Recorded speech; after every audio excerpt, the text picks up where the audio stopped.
Morning, guys. Welcome to Coffee Chat. Mm-hmm. Mm. That one was my very first sip. I'll tell you what. Wow. Did I ever need it? I had a rough sleep last night, tossing and turning. I don't know. Some nights, you just kind of like just crash and you're out like a light. Other times, you're up there, you're rolling around, you're this, you're up half the night, everything like that. And I'll tell you, sometimes when you get up in the morning, you're like, oh my gosh, you're literally vibrating for that first sip of coffee. I'll tell you what, wow. Hmm. Well, guys, I sure hope you're having an amazing week thus far. Some stuff that's going on, we're right back at it. You can literally see they've literally crafted the narrative and the script has been given out. And in fact, that is even the title of the article that I was reading on Zero Hedge. And the thing is this, what we're talking about is the rhetoric and the narrative. And yep, you had better believe it. They are on like Donkey Kong. And apparently, you got Kamala Harris out there now, and she's supporting people. I've even heard it said that she's even paying people to get out there on social media. And the narrative is this: hey, let's just put it out there. Conservatives, anybody that is on the opposite end of the spectrum of us. Well, they're just weird. They're just weird, I mean, they don't know how to clue in. They don't know where the world's going, da da da da da, and all this and this. And this is where, guys, I come back out and I say this. When they can't fight the argument, what do? They start attacking the person. They can't attack the argument, can't poke holes in the argument. So let's just try and make the narrative out there and shun them out there in the social media world. And maybe it'll become unpopular to be associated with that because people don't like to be shamed and all that. I'll tell you what, for me, that just emboldens me all the more. Yesterday when I put out my video in the morning there, had folks coming back out there and they're freaking out so much so go back to Canada, da da da da da. And meanwhile, hey, look, my children, my grandchildren, my wife, all Americans. This year I get to actually, go out there and apply for my naturalization, which I cannot wait to do. Pledge allegiance to this flag right there. You better believe it. Mm-hmm. Most of these people that come out and really attack this. And I had one guy out there. He was literally promoting hardcore socialism. I had to actually get rid of him because it was just, indoctrination 101.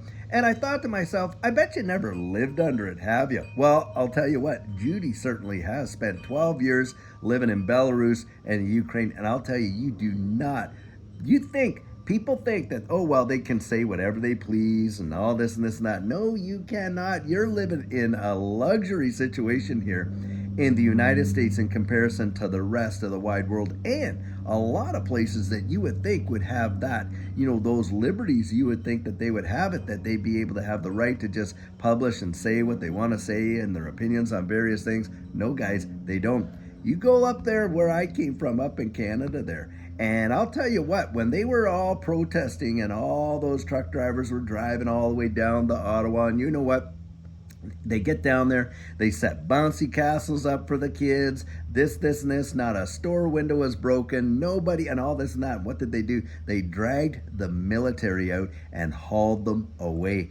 And get this, people that supported them in the public, that even sent them like $50, you know what happened? The government got in there and literally started freezing their bank accounts. Yep. You want to talk about having free speech? You want to give up the liberties that you've got right here in the United States? You want to push this socialistic narrative? Then you go live where it's socialistic out there and just see how much liberty you really got to say what you want to say. It doesn't exist to the way it does here. Guys, you are living in such a unique environment. I had a commenter ask, he says, David, why did you move from Canada, all the way down here to Texas? I wrote back, I said one word: liberty. Guys, exactly that. Liberty. I am a libertarian. I'm not, for this party or for that party or any of that, but I am for liberty. The thing that you were born with, that comes intrinsically with who you are. It is not something that some politician says you get to have. No, you were born with that. And the thing is this, you got to fight for it. Not just lay down and take it. But that's the thing, guys. When they can't poke holes in your argument, what did they come out and do? Well, they start trying to poke holes in you. That's what they do. And to me, it's like water off a duck's back. I kid you not. I know that I'm on the right track when people start saying stuff like that to me. I just laugh it off because I think to myself, well, I must be doing something right because I've hit a nerve. I've hit a nerve. And that's the way I kind of look at it, guys. It is truly wild. Now, having said that, the next article that I was reading, boy, I'll tell you what, is this ever big? Mm-hmm. And I'm looking at it from a kind of a different angle because of what we went through before when this was going down. So apparently, the FDA is given like emergency use for a lot of these bird flu people that are making, shots for this and all this. So emergent, that means that, look, they don't have to go through the regular scrutiny and all this and that, like what happened back with all these. Now, that says to me, maybe there's some plan ahead that they're going to be doing something. And if that happens, this is what I'm thinking. Guys, we could see a send-off in these markets like we have not seen. It even, I think, it will outdo the last one because during that time when everybody was locked in, and they're banging their pots and pans and of course, you had all the shipping and all the manufacturing, all the service businesses literally came to a screeching halt. We went on one of the most biggest secular bull runs the world has ever seen. And why was that? It wasn't people taking their stimulus, guys, and throwing it in there. No, you had these central banks buying up the markets like absolutely insane. And I believe that's exactly what they planned for 2.0. And this is where I look at this. And that was where Judy and I, see, we fell into this space, fell into it, got into it right in March of 2020 at the height of what was going on. And within 13 months, wow, did our lives change. And guys, I believe that is exactly what the agenda is. If they can push it, I think that's exactly what they have planned going down the pike. And boy, oh boy, I'll tell you what, will we ever be positioned like we were back there? That's at least what Judy and I are doing. And I would say, get out there, boy. Get yourself educated as to what's coming because I think it's going to be phenomenal. Absolutely phenomenal.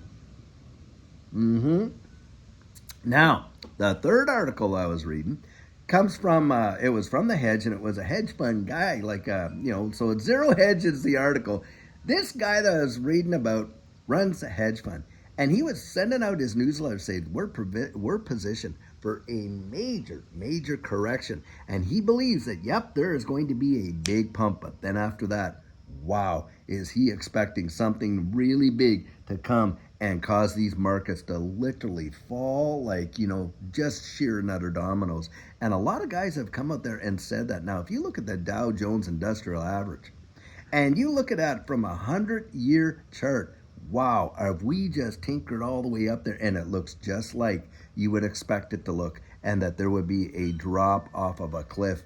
And when it falls, guys, most of the world is not going to be ready for it. Most of the world's not going to be ready for it. And this is where I genuinely believe we're going to see a dollar collapse completely, and they are going to usher us in to a new digital economy. In fact, people are going to beg for it. Do you think that they're going to have to, sway them in and all? No, I don't believe so. I think the pain is going to be so bad that they're going to look for any kind of reset that they can absolutely do. And I believe that's when they're going to usher in. And by the way, all the infrastructure will be in place. That's a big deal. Now, finally, and I want to throw this out finally, it looks like we could be getting a decision on this SEC case really soon, guys. Literally, it could happen within days, if hours, if not days, very soon. And when you think about that, look at where XRP is this morning, holding up against all these other assets, 63 cents. It looks like, it's kind of just holding its own. And you got folks out there saying, look, we might see a repeat of 2017. All these articles about, maybe some massive move like that. And if we get a decision like a lot of people are expecting in this case, and it happens in the next few days, it could truly send it. And I believe it could happen, bang, just like that.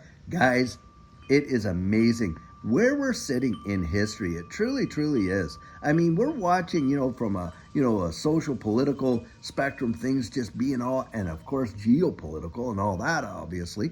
And right at a transition where money, the little monetary instruments are evolving in a way they probably haven't for hundreds of years. I'm telling you, to me, that spells opportunity, guys. It spells opportunity. How few generations have lived to see some of the transitions that we have seen and what it represents, and changing the fortunes of how many over the course of the last years and things like that. Guys, it is truly phenomenal in my estimation. That's where I think you need to really be out there doing it. You owe that to yourself, and I don't know how many times I have to get out and say it, but you really do. And for those that are going to sit in the sidelines, they're going to be spectators, guys. They're going to be spectators. They're not going to be out there really playing the game and winning those victories. Nope, they're just going to watch it happen. I'll tell you what, I'm not going to be sitting on the sidelines. I want to be a part of it. I want to see it. I want to get that blue ribbon. I want to get that gold star. I want us, you and I, to be standing right there in the middle of that winner's circle when it all goes down. And guys, I believe it's about to happen. That's my personal opinion on it. So I'll tell you what, get out there, get ready, because something big is about to happen. So guys, until later on today, when we have an amazing video for you, have a great one and take care.